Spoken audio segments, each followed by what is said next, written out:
माता, ये दोनों असुर भ्राता हिरण्याक्ष और हिरण्यकश्यपु हैं। हिरण्याक्ष और हिरण्यकश्यपु हैं। ये क्या? हमारे नाम ज्ञात कर लिए गणेश जी ने। कैसी मूर्खता की है इन दोनों ने। गणेश जी के सामने अपने नाम उजागर कर दिए।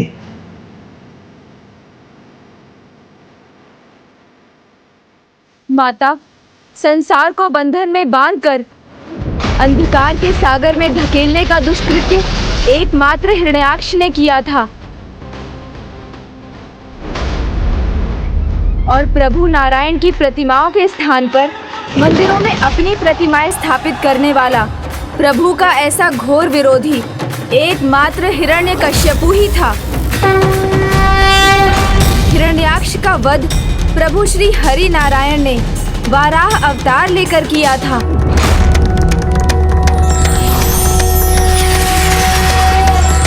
नारायणाय सुरमंडन मंडनाय नारायणाय सकल स्थिति कारणाय नारायणाय भवभीति निवारणाय नारायणाय प्रभवाय नमो नमस्ते।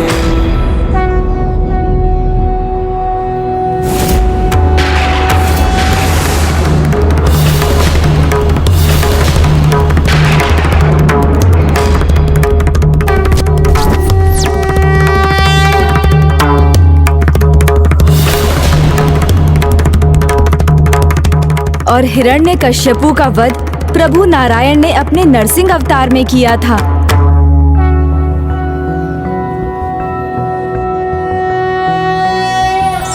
शांताकारं भुजगशयनं विश्वाकारं गगनसदृशं मेघवर्णं शुभांगं लक्ष्मीकान्तं कमलनयनं योगिहृदध्यानगम्यं वन्दे विष्णुं भवभयहरं सर्वलोकैकनाथम्।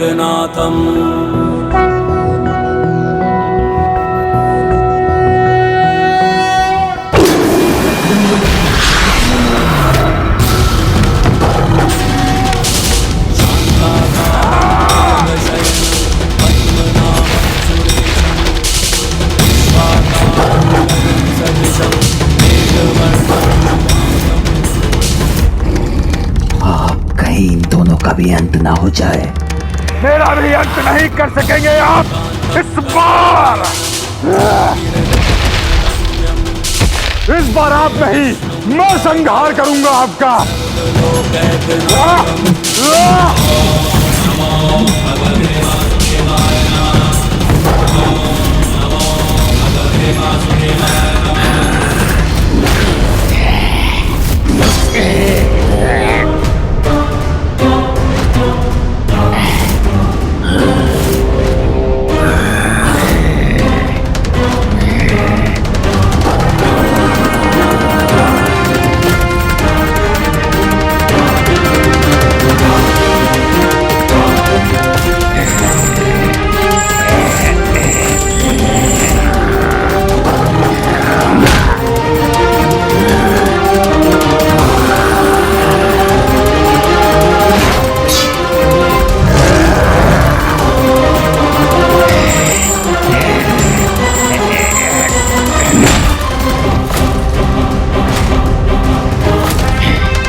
युद्ध के आरंभ में ही ये दुष्ट तो माया युद्ध लड़ना चाहता है।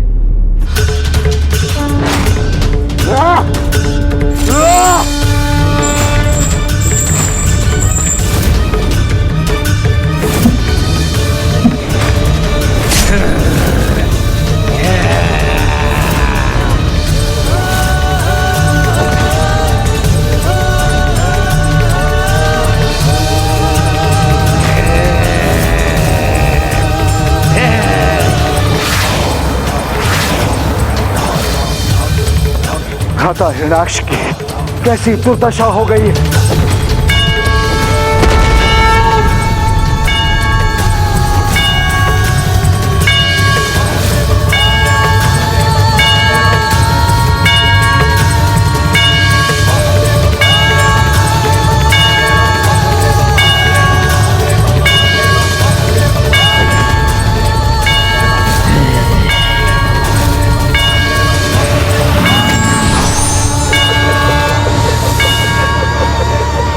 नहीं, अपने वारों से रोक लूंगा इनके प्रहार। तुम्हारी दुष्टता ही पुनः तुम्हारे अंत का कारण बनेगी मूर्ख।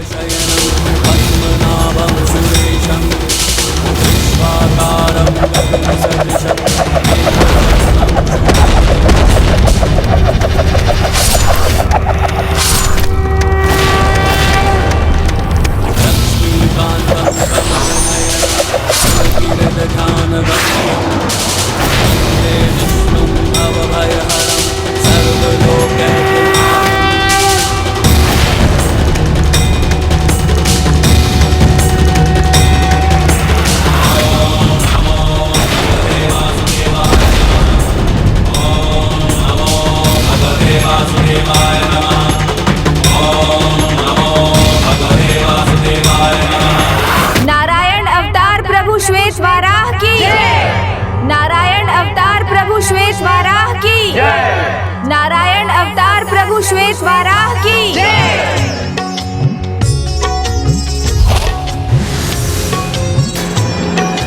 हिरण्याक्ष का भी अंत हो गया।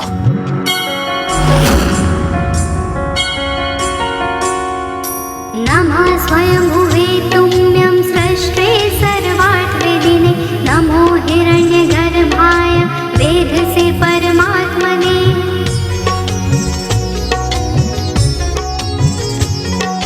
नमस्ते वासुदेवाय विष्णवे विश्वयोनये, नारायणाय देवाय देवानां हितकारिणे।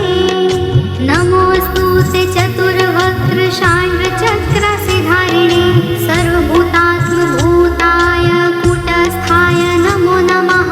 नमोऽस्तु ते वराहाय, नमस्ते मत्स्यरूपिणे, नमो योगविद्याय, नमः संकर्षणाय ते।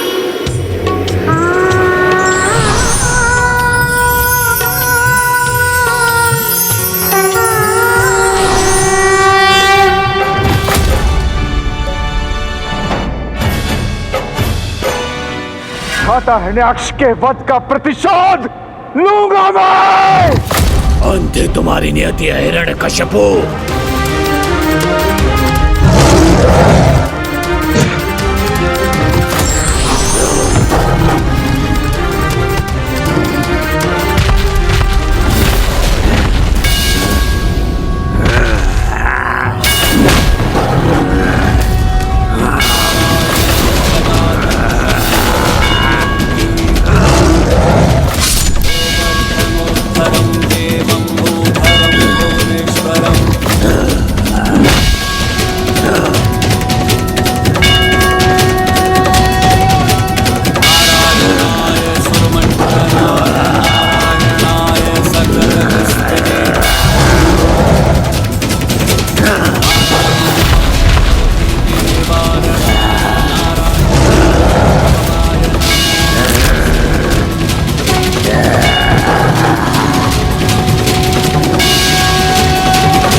हिरण्यकश्यपु की छवि तो अभी भी मेरे महाअस्त्र पर प्रकाशित हो रही है। इसका मतलब हिरण्यकश्यप तो अभी भी जीवित है।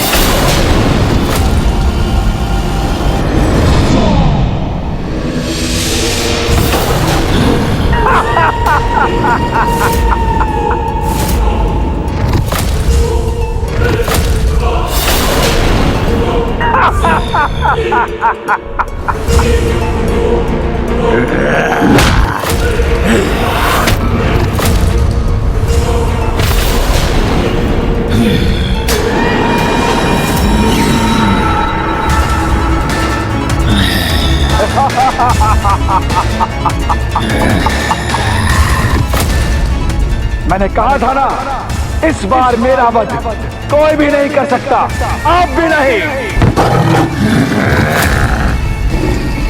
हिरण्यकश्यप में जीवन भी है, साहस भी है और शक्ति भी। इसकी मृत्यु तो प्रभु नरसिंह के द्वारा ही हुई थी, फिर ये बच कैसे गया? न दिवस में न रात्रि में, न भीतर न बाहर, न आकाश में न पाताल में, न नर से न देव से, न मंत्र से न तंत्र से मेरे प्राण किसी से भी न जा सके। तथास्तु तथास्तु तथास्तु।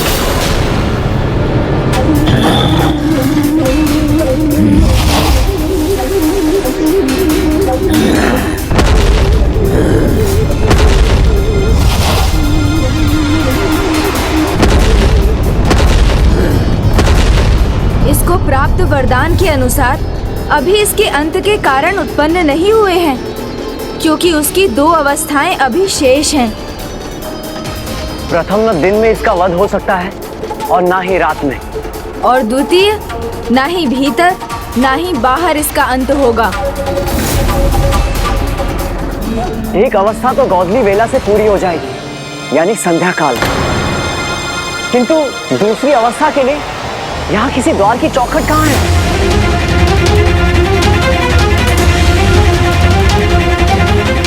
आशावादी को हर एक कठिनाई में भी अवसर दिखता है।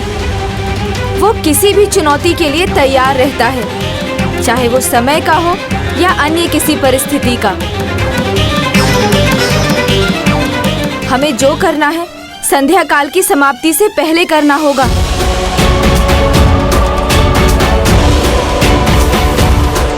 हिरण्यकश्यपु की मृत्यु की पहली परिस्थिति गोधूली वेला तो आरंभ हो गई है, परंतु उसकी मृत्यु की दूसरी परिस्थिति न भीतर न बाहर को पूर्ण कर पाना गणेश जी के लिए असंभव है।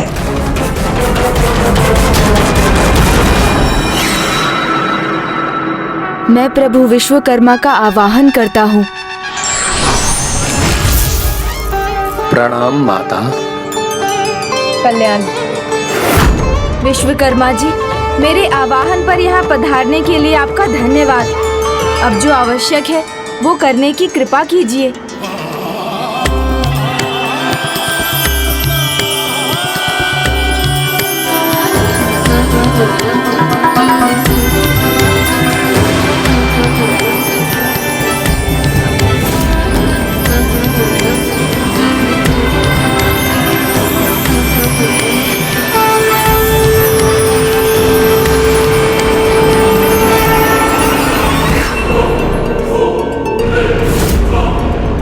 ये क्या स्वामी, गणेश जी ने तो द्वार के चौखट की व्यवस्था भी कर दी।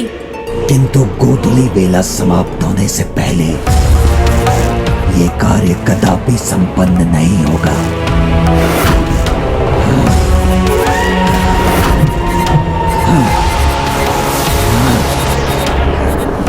अपने अंत के स्थान का निर्माण मत करने दो इन्हें। अपने अंत के स्थान का निर्माण मत करने दो इन्हें। अपने अंत के स्थान का निर्माण मत करने दो इन्हें।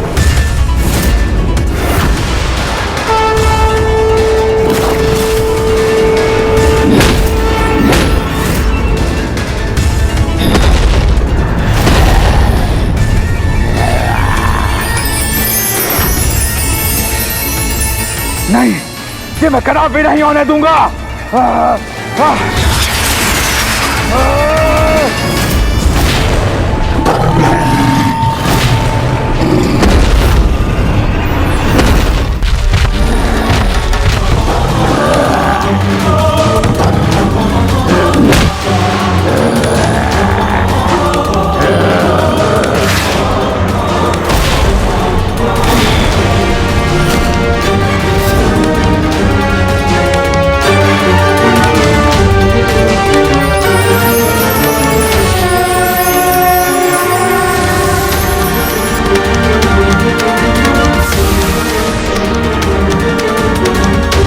जाओ पापी, जाकर अपनी रक्षा का प्रयास कर लो।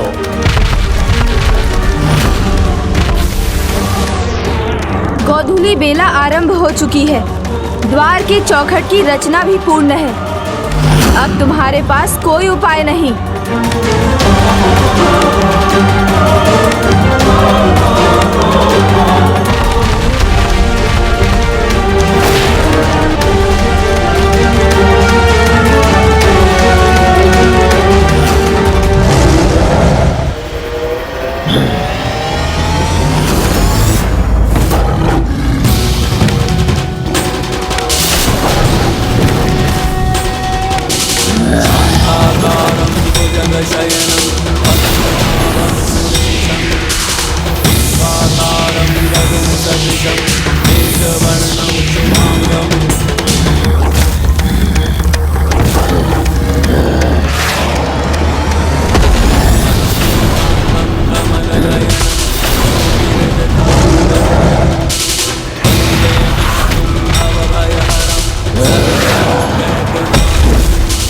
तुम्हारे अंत की हर एक बाधा मिट चुकी है।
ये द्वार, ये चौखट कदापा के नाम से प्रसिद्ध होगा, जहाँ श्री हरि नारायण पुनः अवतार लेंगे और कलयुग में इसी स्थान पर तिरुपति बालाजी के रूप में उनकी पूजा भी होगी और उनके निष्ठावान भक्तों को त्रिशक्ति प्रसाद अर्थात बल, बुद्धि और समृद्धि प्राप्त होगी। प्रभु नरसिंह की जय। प्रभु नरसिंह की जय।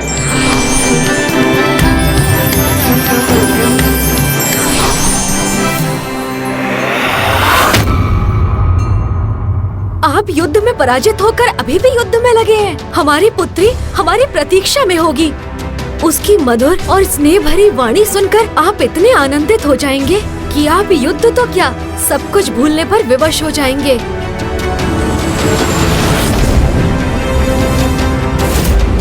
चलिए ना स्वामी, हमें अपनी पुत्री को ढूंढना है। बस! मुझे ज्ञात है हमारी पुत्री भोली है, निर्दोष है और वो तो क्या आप हमारी पुत्री से मिल चुके हैं? हमारी पुत्री सच में मीठी बातें बोलती है, इसलिए तो क्या स्वामी? बताइए ना असुर महानायक, इसलिए तो क्या? इसलिए तो मैं इस युद्ध को शीघ्र ही समाप्त कर देना चाहता हूँ। हाँ, शीघ्र ही इस युद्ध को समाप्त कीजिए ना स्वामी। इसलिए अब मैं वो असुर को भेजूंगा जिसका वध न पहले हुआ था और न अब होगा।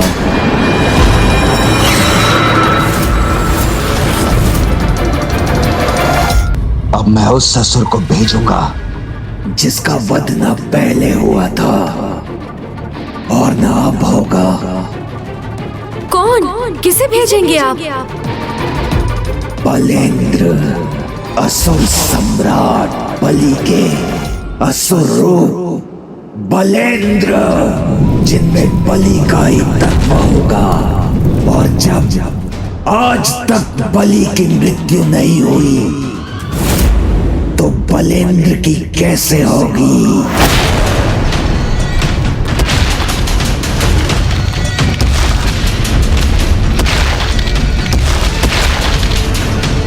ये किसकी भयंकर पदचाप है? अब किसे भेजा है दुष्ट भंडासुर ने? और वो हमें दिखाई क्यों नहीं दे रहा है?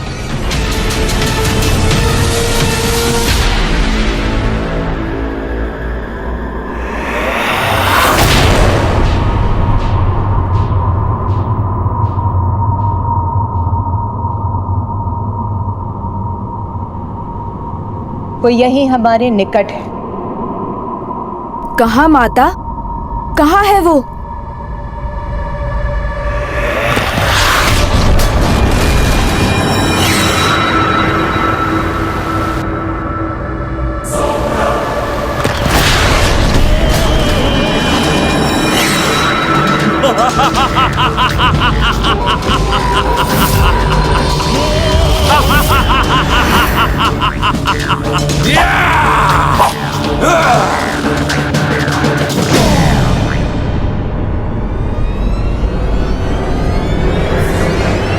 मुझसे मेरा परिचय नहीं पूछेंगे गणेश जी। आप तो स्वयं अपना परिचय देने के लिए उतावले हो रहे हैं और युद्ध भूमि में उतावलेपन का एक ही परिणाम है, भयंकर मृत्यु। ये आपका दुर्भाग्य है गणेश जी। मेरी यहाँ मृत्यु असंभव है क्योंकि मैं युद्ध कौशल में ही नहीं, सभी अस्त्र शस्त्र के प्रयोग के साथ साथ रणनीति में भी पारंगत हूँ। बलेंद्र हूँ मैं, बलेंद्र हूँ मैं।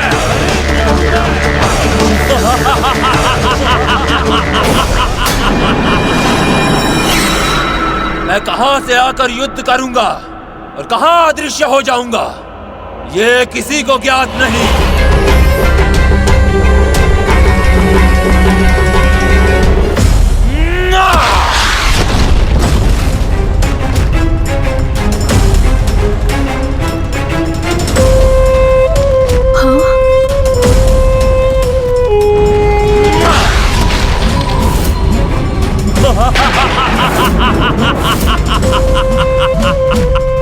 और ये भी किसी को ज्ञात नहीं कि मैं किस शस्त्र से युद्ध आरंभ करूंगा और किस शस्त्र से उसका अंत करूंगा।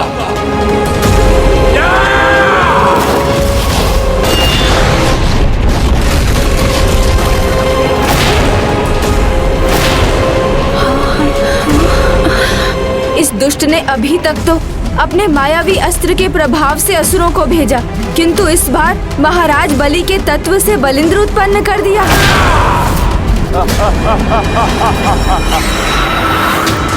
जो राजा बलि कभी पराजित नहीं हुए, उससे उत्पन्न बलिंद्र को कैसे हराया जा सकता है?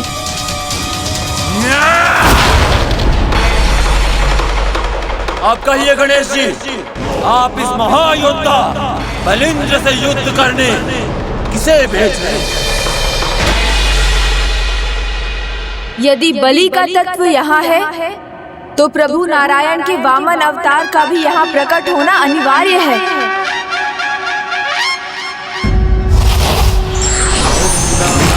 गणपतये त्वमेव प्रत्यक्षं तत्त्वमसि, त्वमेव केवलं कर्तासि, त्वमेव केवलं धर्तासि, त्वमेव केवलं हर्तासि।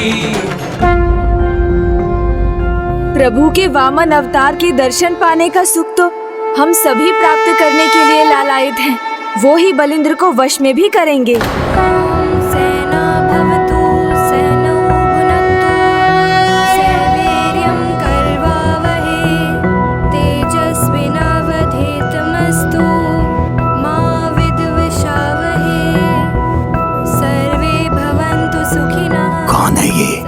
उसके आगमन पर ये सभी हाथ जोड़े खड़े हैं। सर्वे भद्राणि पश्यन्तु मां कश्चित् दुःख भाग्।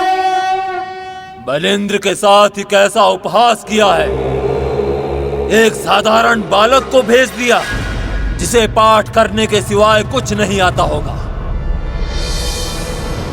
ये करेगा मुझे पराजित। ये सर्वे सन्तु निरामयाः, सर्वे भद्राणि पश्यन्तु। आपके असुर संकट में हैं और आप मुस्कुरा रहे हैं स्वामी। गणेश जी को भली भांति ज्ञात है कि महाराज बलि को नारायण के वामन अवतार ने ही वश में किया था। उनके द्वारा बलिंद्र के वध की कोई चिंता नहीं है आपको? नहीं, वामन किसी का वध नहीं करेंगे, क्योंकि वो एक योद्धा नहीं, एक संत के समान है। मंत्र शस्त्र नहीं बनते और संत योद्धा नहीं बनते, इसलिए इस बार तो मेरी ही विजय होगी।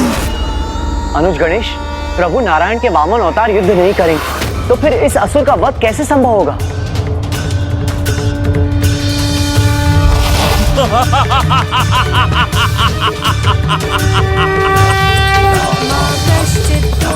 सावधान बालक, मुझसे युद्ध करोगे तो पछताने का अवसर भी नहीं मिलेगा।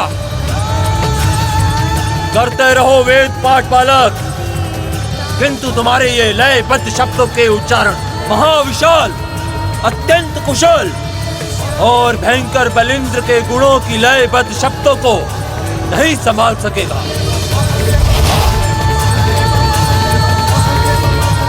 भयभीत हो मुझसे बालक, भयभीत, अन्यथा युद्ध के पूर्व ही मेरे पांव के भार से अपने प्राण खो दोगे।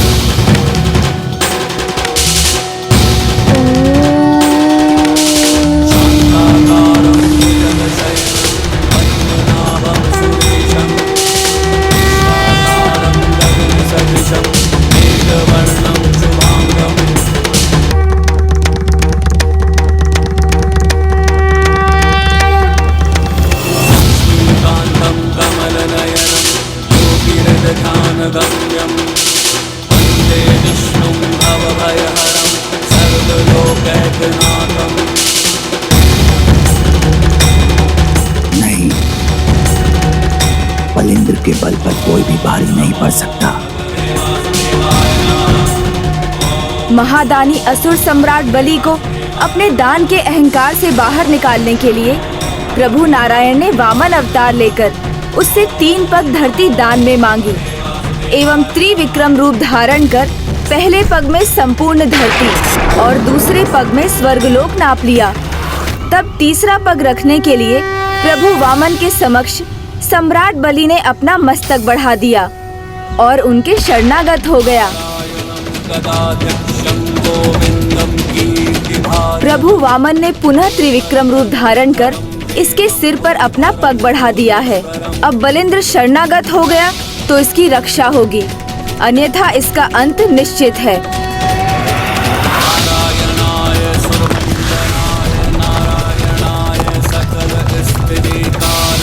मैं बलिंद्र को कुछ नहीं होने दूंगा।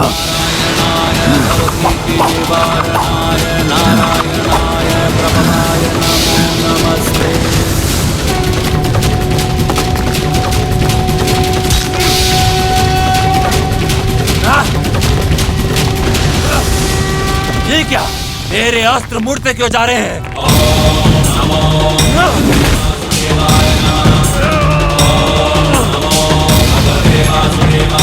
मैं धरती में प्रवेश कर ही स्वयं को सुरक्षित कर लूंगा। ये कैसी माया है, मैं तो धरती के भीतर भी नहीं जा पा रहा हूँ। वेद मंत्र को तुमने तुच्छ समझने की बहुत बड़ी भूल कर दी। वेद मंत्र ज्ञान के ही नहीं, अभी तो अपार शक्ति के भी स्रोत है। इनके मंत्र को पाठ करने वाला चाहे किसी भी आकार का हो, उसका अंतर्मन, उसकी आत्मा ब्रह्मांड के समान विशाल हो जाती है और वो अपने आत्मा बल से किसी को भी प्राप्त कर सकता है। जो भी हो, मैं अजय हूँ, राजा बलि के तत्व से उत्पन्न हुआ हूँ, जिसका कभी वध नहीं हुआ था, इसलिए मेरा भी वध नहीं हो सकता। तुम भी मेरा वध नहीं कर सकते। हाँ, सत्य कहा तुमने। अशोक सम्राट बलि का वध नहीं हुआ था, क्योंकि मेरे पाँव के स्पर्श मात्र से उन्होंने अपने भीतर के असुरी प्रवृत्ति और अहंकार को त्याग कर दिया। इतना ही नहीं, स्वयं को समर्पित कर दिया। यदि कोई भी अपने अहंकार का त्याग कर पूर्ण समर्पण भाव से शरणागत होता है तो क्षमा का पात्र बन जाता है। यदि तुम्हें भी बलि के सम्मान क्षमादान चाहिए तो शरणागत हो जाओ, अन्यथा अपनी मृत्यु के लिए तैयार हो जाओ। अपने झूठे शब्दों से मुझे भयभीत नहीं कर सकते तुम। मैं असुर महानायक भंडासुर के शरण में हूँ, तो तुम्हारे जैसे एक संत और तपस्वी की शरण में क्यों आऊं, जो न युद्ध करेंगे और न ही मेरा वध। किंतु श्री माता ललिता तो तुम्हारा वध कर सकती हैं।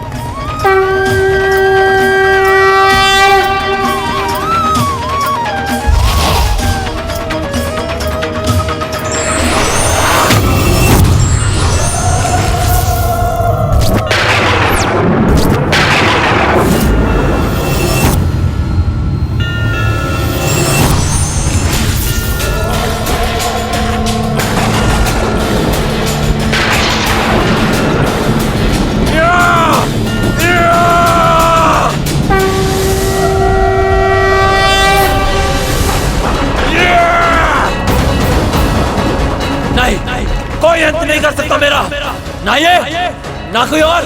कर सकती ही नहीं, माता तुम्हारा वध अवश्य करेंगी, क्योंकि असुर सम्राट बलि के विपरीत तुमने धर्म पथ को स्वीकार कर प्रभु वामन की शरण में जाने से अस्वीकार कर दिया।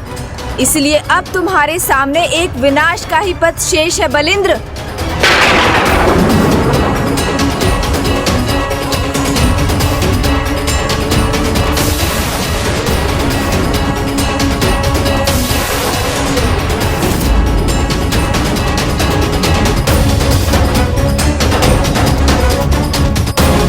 इसलिए अब माता के महाकाया और महोत्साह स्वरूप तुम्हें तुम्हारी नेति से भेंट करवाएंगे बलिंद्र।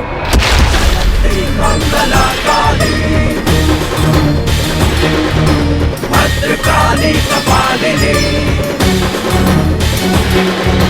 जयंती मंगला काली, भद्रकाली कपालिनी दुर्गा क्षमा शिवा दात्री, स्वाहा स्वधा नमोस्तुते। दुर्गा क्षमा शिवा दात्री, स्वाहा स्वधा नमोस्तुते।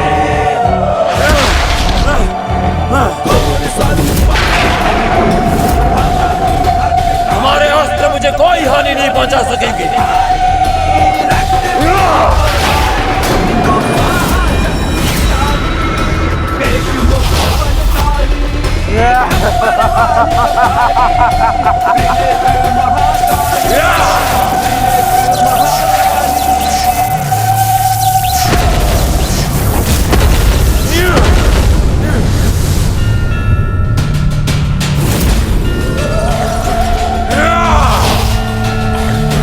मेरा एक अस्त्र नष्ट किया है तुमने, किंतु पुनः प्रहार करूंगा मैं।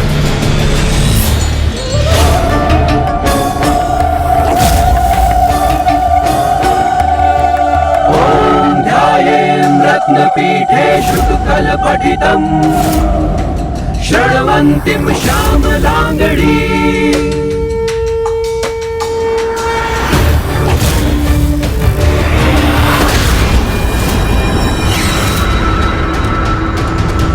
ये दुष्ट तो माया युद्ध लड़ना चाहता है। अब तुम देख भी नहीं सकोगी और मैं तुम्हारा अंत कर दूंगा।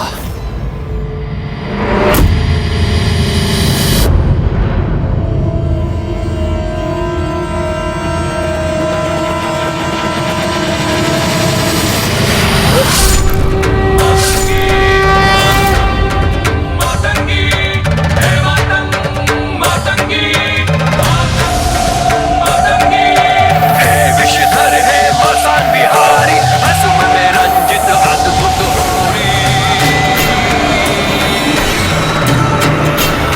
असंभव। उसका वध कैसे संभव है?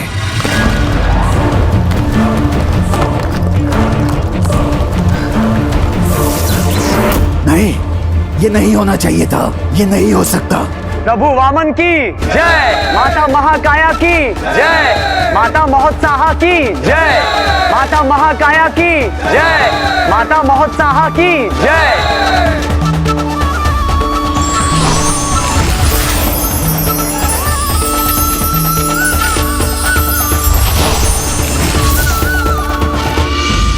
अतीत से जिसकी अंत का कोई सूत्र नहीं जुड़ा, उसका वध कैसे हो गया? कदाचित आप अपनी पराजय में जय को ढूंढ रहे हैं। मान लीजिए ना कि आप पराजित हो चुके हैं। बस, ना पराजित हुआ हूँ और ना होऊंगा।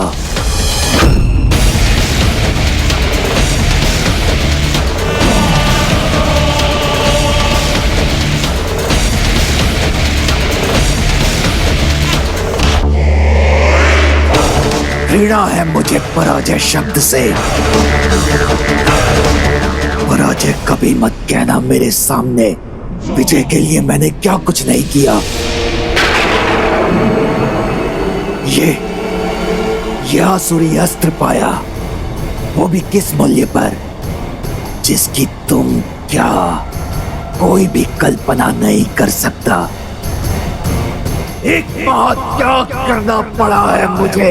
एक महात्याग करना पड़ा है मुझे। ऐसा कौन सा मूल्य दिया है? कौन सा महात्याग किया है आपने?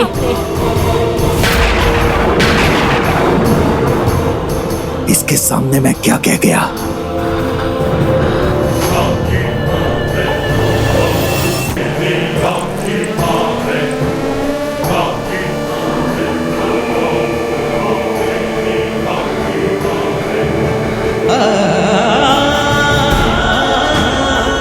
ये रक्त पुनः कैसे उभर आया मेरे हाथों पर? यदि ये महाअस्त्र मेरी विजय के लिए इतना महत्वपूर्ण ना होता, तो आज मेरी पुत्री मेरे साथ होती। ओम गण गणपतये नमः। गण गणपतये नमः। ओम गण गणपतये नमः। ओम गण गणपतये नमः। उस महात्याग से आपको जो चाहिए था वो आपको मिल गया स्वामी। ये मिला है मुझे एक ऐसा अस्त्र जिससे मैं अतीत में मृत असुरों को पुनर्जीवित कर उन्हें अपने लिए युद्ध करवा सकता हूं। यही तो फल है मेरी उस महात्याग का।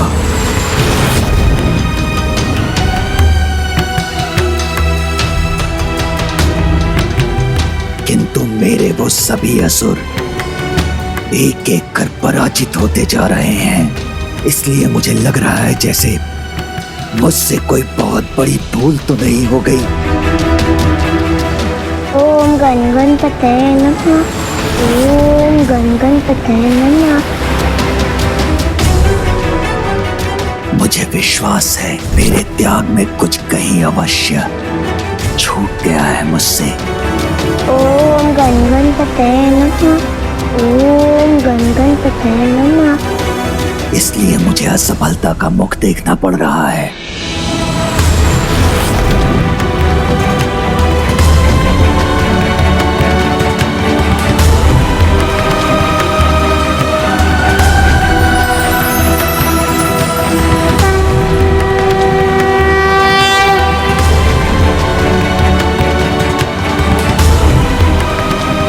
मैं भी वचन देता हूँ कि मैं तुम पर कोई आँच नहीं आने दूंगा।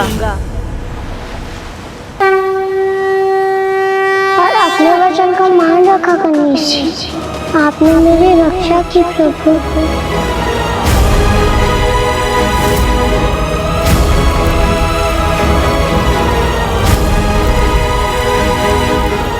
रश्मि प्रभा,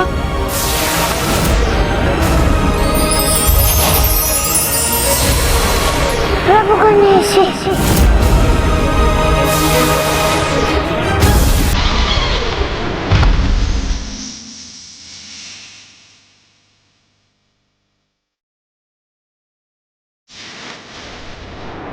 रश्मि प्रभा सुरक्षित है।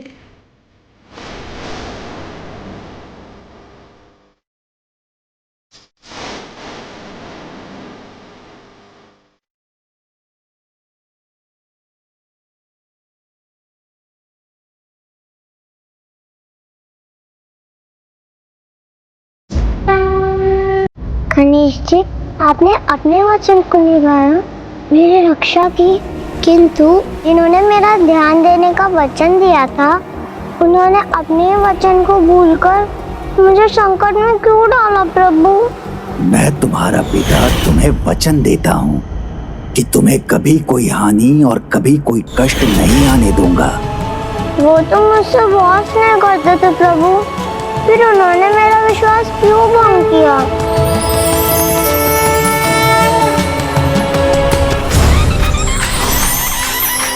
प्रणाम प्रभु।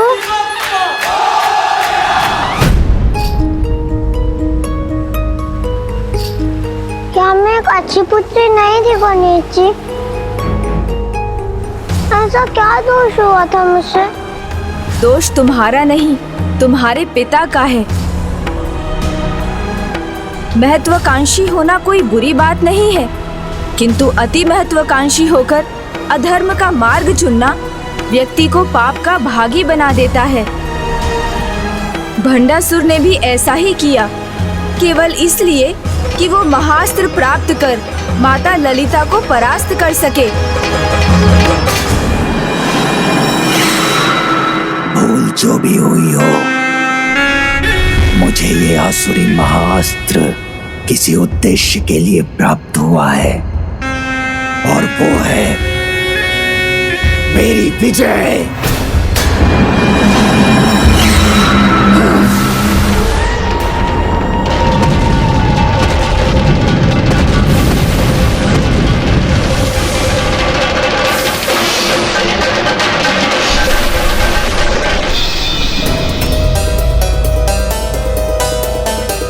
युद्ध भूमि में किसी का आगमन हो चुका है।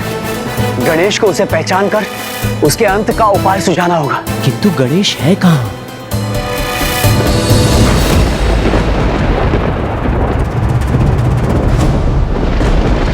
ये कैसा अंधकार छा रहा है?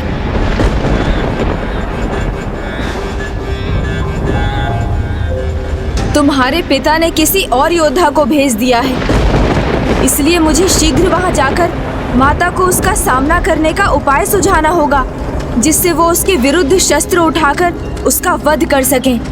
किंतु प्रभु, जाना तो मुझे भी होगा। तुम्हें कहाँ जाना है? और कहा, एक पुत्री अपने पिता के पास जाएगी ना प्रभु? पिता के पास? किंतु क्यों रश्मि प्रभा? मुझे विश्वास है, मैं उनसे कहूँगी ना तो वो अभी भी युद्ध रोक देंगे। नहीं, मैं ऐसा कदापि नहीं करने दूंगा। जब वो एक बार तुम्हारे जीवन को संकट में डाल सकता है, तो पुनः अपनी शक्ति पाने के लिए वो फिर से तुम्हें मृत्यु के मुख में धकेल सकता है। कुछ लोग किसी के खोने के बाद ही उसका महत्व समझ पाते हैं प्रभु। मेरे पिताजी भी मेरे महत्व अब तक समझ गए होंगे, इसलिए जब वो मुझे देखेंगे, मुझे अपने गले से लगाकर मेरी हर एक बात मान लेंगे। मैं और विलंब नहीं कर सकता, किंतु तुम वहाँ कदापि मत जाना। नहीं नहीं प्रभु, मुझे वहाँ जाने से मत रोकिए। मुझे पूर्ण विश्वास है, मेरे स्नेह में मेरे पिता का हृदय परिवर्तन करने की शक्ति है। आप मुझे जाने की अनुमति दीजिए प्रभु। आपको मेरी सौगंध है प्रभु। जब तक मैं आपको ना पुकारूं, आप वहाँ मेरी रक्षा के लिए नहीं आएंगे। जब तक मैं आपको ना पुकारूं, आप वहाँ मेरी रक्षा के लिए नहीं आएंगे।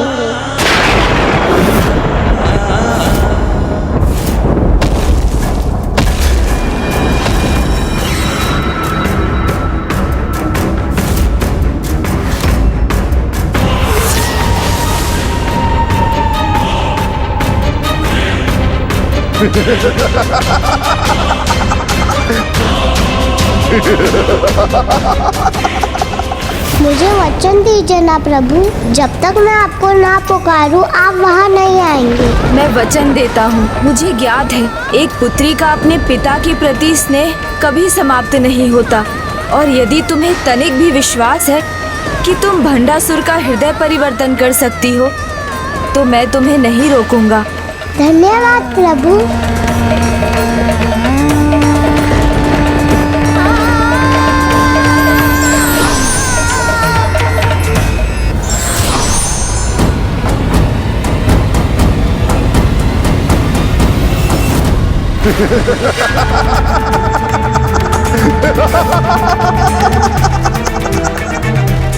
कौन है ये महायोद्धा? तुम में से मेरे साथ कोई भी युद्ध नहीं कर सकता। मेरे पास सहस्त्र अस्त्र है और तुम सब निशस्त्र खड़ी हो, इसलिए मैं एक पल के शहर से भाग में ही तुम सबको समाप्त कर दूंगा। सहस्त्र अस्त्र अर्थात सहस्त्र हाथ।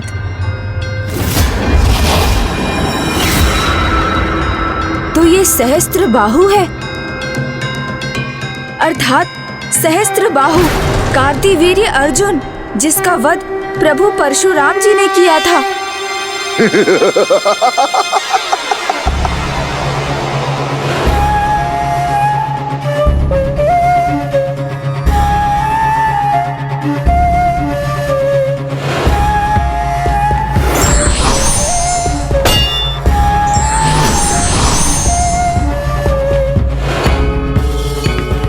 माता, इस सहस्त्र बाहु वाले कार्तिवीर्य अर्जुन का वध एकमात्र प्रभु परशुराम जी के ही द्वारा होगा, इसलिए अधिक समय व्यर्थ किए बिना हमें उनका ही आवाहन करना चाहिए। गणेश, परशुराम जी चिरंजीवी अनंत काल के लिए अपने ध्यान में मग्न है। उनका आवाहन कर उन्हें बाहर लाना असंभव, इसलिए हमें वहां जाकर उन्हें उनके ध्यान से बाहर लाना होगा। किंतु उन्हें उनके ध्यान से जागृत करने का अर्थ उनके क्रोध को भी जागृत करना, और इतना साहस कौन करेगा?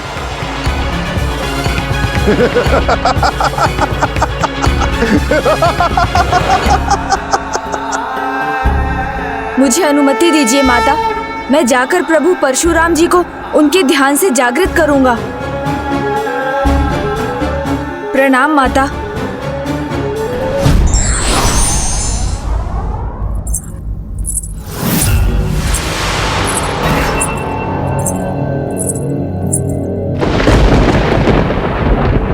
रश्मि प्रभा?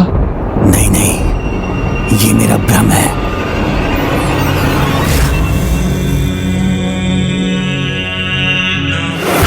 मैं महेंद्रगिरी पर्वत पर तो पहुंच गया,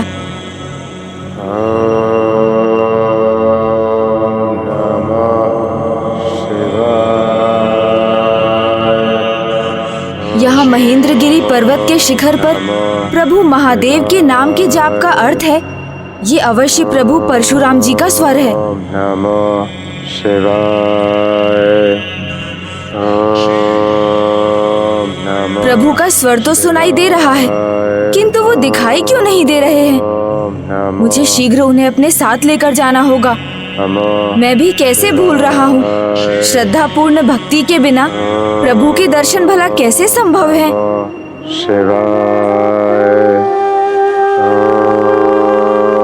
ओम ब्रह्मक्षत्राय महावीराय परशुरामाय नमः। ओम ब्रह्मक्षत्राय महावीराय परशुरामाय नमः। सर्वो रुद्रः पशुपतिरुद्रः नमः शिवाय। प्रत्येकं विचरति देवश्रुतिरपि प्रियायास्मै धामे प्रणिहितं नमस्योऽस्मि।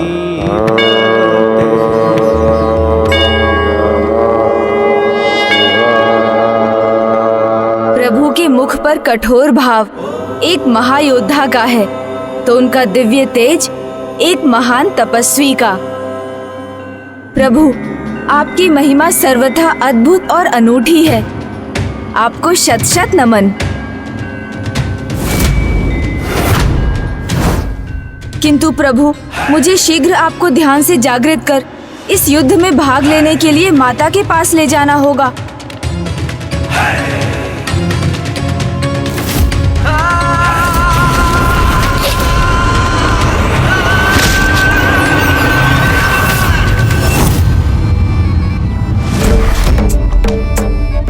माता ने भी कहा था, उनके ध्यान से उन्हें जागृत करने का अर्थ है उनके क्रोध को जागृत करना।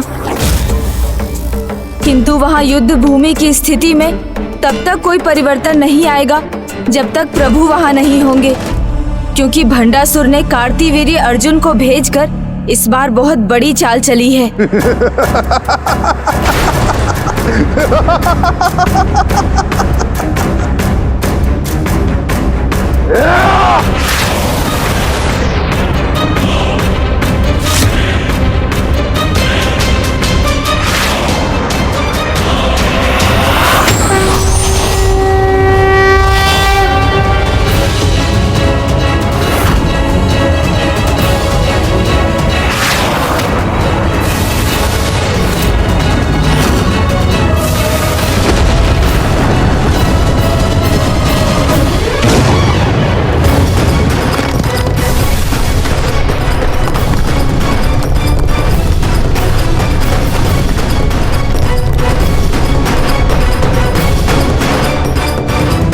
मैं यदि प्रभु परशुराम जी को अपने साथ नहीं ले गया तो श्री माता ललिता और उस दुष्ट असुर का भयंकर युद्ध अनंत काल तक चलता रहेगा, जिसका परिणाम महाविनाश ही होगा।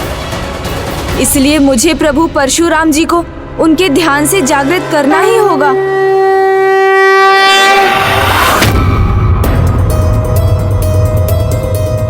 हे प्रभु परशुराम जी, हमें आपकी सहायता चाहिए। कृपा कर आप अपने ध्यान से जाग जाइए प्रभु। हे प्रभु, संसार को आपकी आवश्यकता है। अपने ध्यान से बाहर आने की कृपा कीजिए।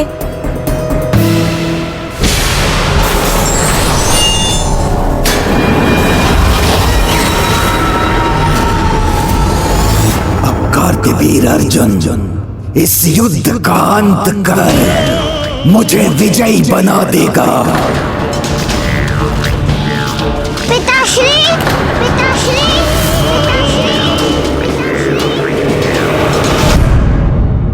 क्या हुआ स्वामी? रश्मि प्रभा का स्वर कैसे सुनाई दे रहा है?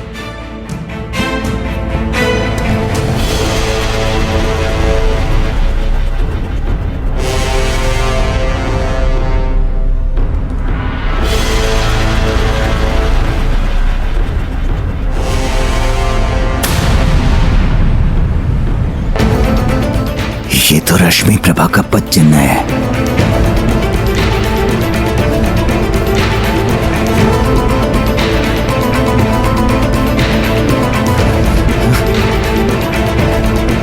अब यहाँ मेरा कार्य संपन्न हुआ। अब ये स्वयं ही अपने पापों का सामना करेंगे। दया कीजिए प्रभु, जागृत हो जाइए अपने ध्यान से। संसार की रक्षा कीजिए। जिस अधर्मी राजा का आपने वध किया था वो पुनः जीवित हो गया है, संसार के लिए संकट बन रहा है। उस दुष्ट ने श्री माता ललिता के विरुद्ध अस्त्र उठाने का दुस्साहस किया है।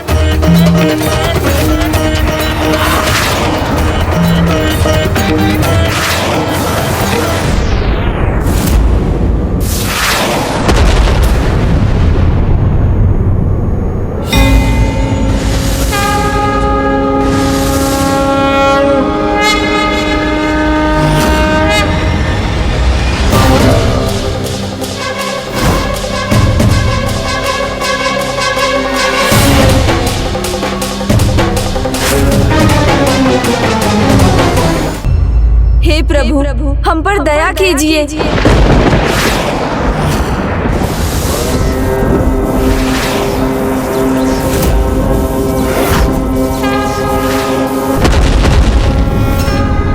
प्रतीत होता है प्रभु परशुराम जी का क्रोध जाग गया है।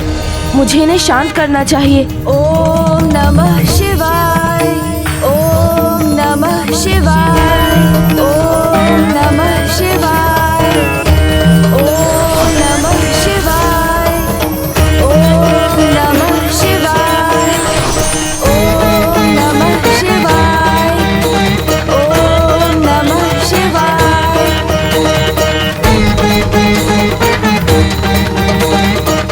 हे महान प्रभु परशुराम जी, प्रभु महादेव के महाशिष्य, उनके महाभक्त हैं आप। मैं आपको अपने साथ ले जाने आया हूँ।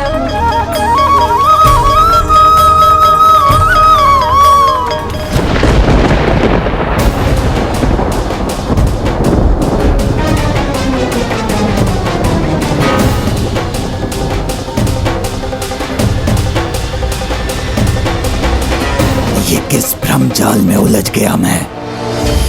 इन भवन के अवशेषों में, इन मिथ्यापद चिन्हों के पीछे क्यों आ गया मैं?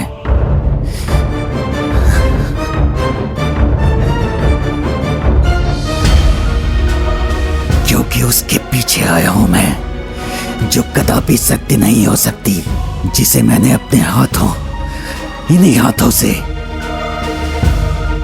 बस अब और आगे नहीं बढ़ूंगा मैं। वो सत्य कुछ सत्य नहीं है। नहीं। पिताजी, पिताजी।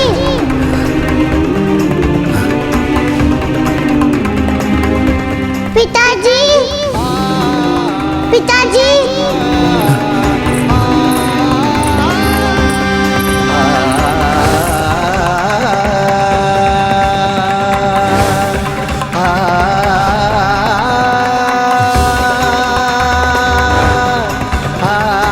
मेरी पुत्री रश्मि प्रभा,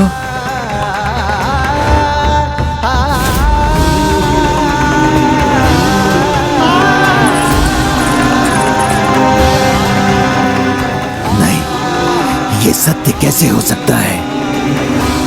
नहीं। देवी, तुम्हारी शक्ति का अनुमान हो गया है मुझे।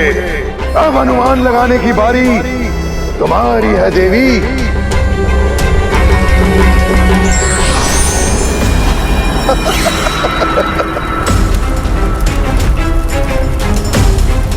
इस चुनौती का सामना करना अत्यंत कठिन है देवी, क्योंकि ये तो तुम भी जानती हो, यदि इन ज्वाला पिंडों को मध्य में रोका गया तो इसके विस्फोट से संपूर्ण ब्रह्मांड भस्म हो जाएगा, और यदि नहीं रोका गया तो तुम्हारी सेना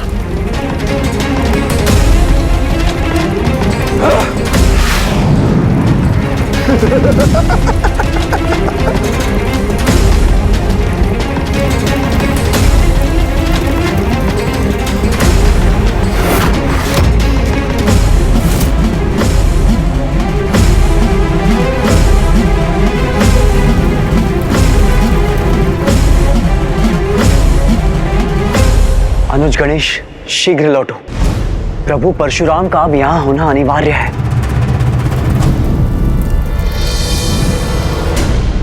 प्रभु, विनम्रता पूर्वक कहना चाहता हूँ, अनुरोध किसी सत्य कार्य के लिए हो तो स्वीकार कर लेना चाहिए। एकमात्र आप ही कार्तिवीर्य अर्जुन का अंत कर सकते हैं प्रभु, अन्यथा माता ललिता उस दुष्ट से अनंत काल तक युद्ध करने के लिए विवश हो जाएंगी, जिसका एक ही परिणाम होगा, भयंकर विनाश। सर्वनाश, महाविनाश होगा, विनाश होगा।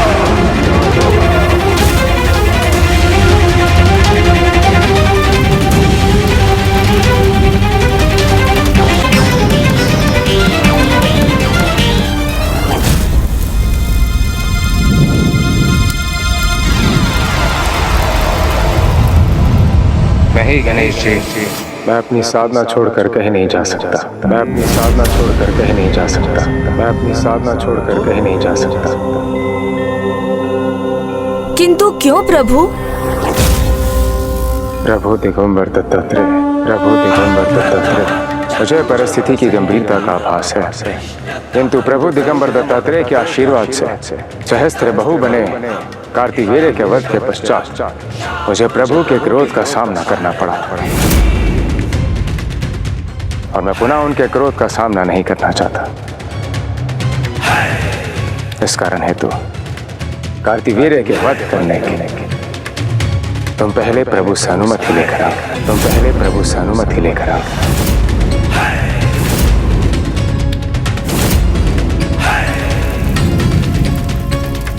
ये कैसी विपदा है? संकट निरंतर बढ़ता जा रहा है।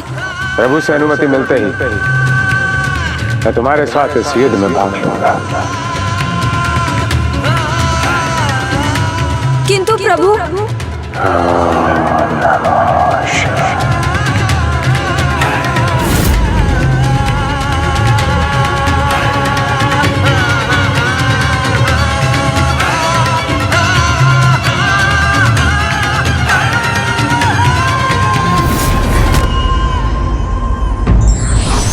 जब कोई व्यक्ति समाज कल्याण के लिए किसी कार्य को करने का निश्चय करता है तो सारी परिस्थितियां स्वाभाविक रूप से अनुकूल होने लगती हैं।